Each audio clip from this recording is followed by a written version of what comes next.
With the glass ceiling broken, all the oppressed groups shall prosper, especially the most oppressed group of all, gamers. I'm starting to think that the more incompetent a politician is, the more likely they are to blame gamers. I mean, think about it. It's the politician's job, like the mayor, for example. It's his job to keep people safe, but crime happens. And he's not going to take responsibility. He's going to say, look, I mean, we're doing our best, but it's those pesky gamers to blame. It's the gaming companies that are doing this. And this is happening since the Bush era. Like, I remember back in the day, every time there was a tragedy in the United States, a mass shooting or something, they would blame GTA, they would blame Doom. You know, they wouldn't blame the police and the authorities that are supposed to prevent that. No, they would definitely blame video games. I find that very interesting because even now is the same thing. And what I love the most is when Trump blamed video games, all of a sudden the media started defending gamers. Now, the reason Trump blamed video games is like, okay, so video games cause violence. That's the right-wing argument.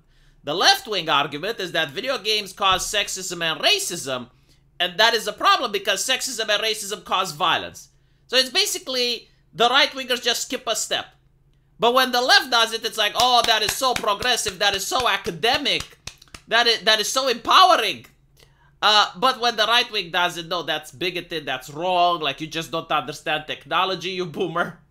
I love it. Another thing that I love is the definition of gamers.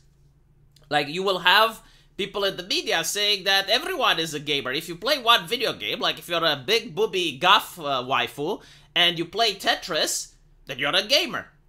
But when they talk about negative aspects of gamers, apparently they're sexist and racist, study found, research shows, this is what they want you to think about. The straight, cisgender, look how much power that word carries. Like cisgender, gravitar, heterosexual. Like, I love these words, you know, academic words. They make you sound so fucking intelligent, don't they? I mean, you just say these words and already you sound like you're above the masses.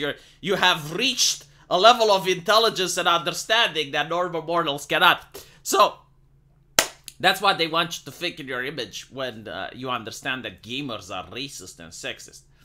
And the way these studies are done, like you have here Dr. Rachel Coward. The way these studies are done is that usually the government, like in this case the Biden administration, is giving grants, is giving money to researchers to study radicalization in gaming. Now, when you are paid to do something, yeah, sure, you're going to find radicalization in gaming. It's one of the reasons the Pinkertons, which used to be before the FBI, and they were kind of like a private police, they had this problem that every time you pay them to investigate someone, they would find that person guilty, right? Because they're working for the customer, they're not working for the public interest. It is the same thing, you know, when a political party, or a government is like, oh, well, can you find something here? Oh, of course they find it. So how do they find it? Well, it depends, like, what do you understand by racism and sexism? Because it's very subjective, right? And certain things that are racist and sexist are not dangerous, but others are. So, for example, committing a hate crime, right? Like, you actually beat someone up because of their race or because of their gender. Yeah, that is dangerous. But making a joke with a racist connotation or making banter, especially when it's consensual between both parties, that is not dangerous, right? But they put them in the same category. And it's very disingenuous. So things that wouldn't even be considered a problem 5 years ago are now considered a huge issue. I mean, just so you can understand how disingenuous it is, imagine I'm playing a video game with you and you're my friend. You say a pun and I'm like, haha, can you please shut up or I'm going to murder you. If you say that, it's obviously a joke, right? Like any person that hears that understands it's a joke. Your friend knows it's a joke. He may not even get upset, right? But then you have the person from the academia, the enlightened, the anointed, the chubby person from HR that is well fed because they have a good salary even during the pandemic. And they will be gravely concerned. Oh my God, it's like this type of language, abusive behavior. Like how disingenuous do you need to be as a human being? Just how low do you need to be? You need to be an academic in order to think that this type of language poses any harm. But that's what they're doing. And I believe that the reason that they're trying to make this push is to normalize the concept of having someone listen in on you. Is to normalize the concept that there is a person of authority, preferably one that's not elected, that has power over your speech. I mean, if you were to do this like 5 or 6 years ago, if you were to take a person from the streets and you'd ask him, like, how would you feel if the phone company listened in on you and send that information to the government? How would you feel if the postal office would read your mail and send that to the government? How would you feel if there was a person in the playground with your children or in your house and listening to every conversation? How would you feel if your car would stop working if you said a racist joke? I mean, people would say, oh my god, like, that sounds like fascism, doesn't it? Like, they wouldn't do that in a free society. I mean, that's what separated us from the Russians during the Cold War. And that's not an American thing to do. That is a fascistic thing to do. But now, people are demanding that.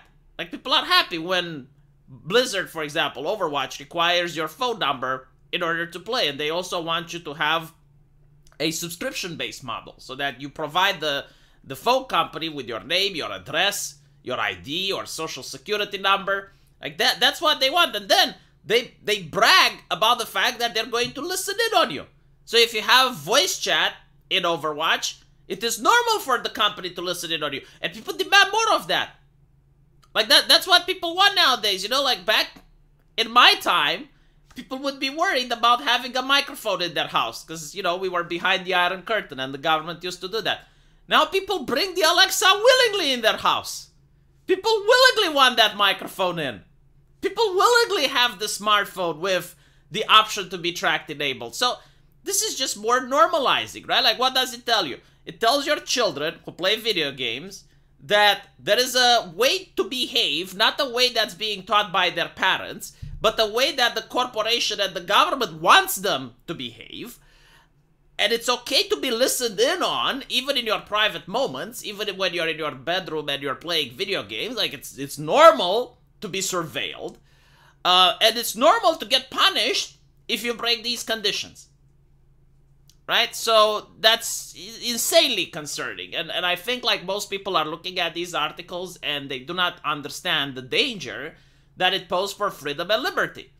And what's interesting is that it doesn't even crack down on racism and sexism. Like, do you think that if every company did this plus ultra, you're going to eventually have politicians come out and say, all right, well, racism fixed. We have fixed racism. There is no more.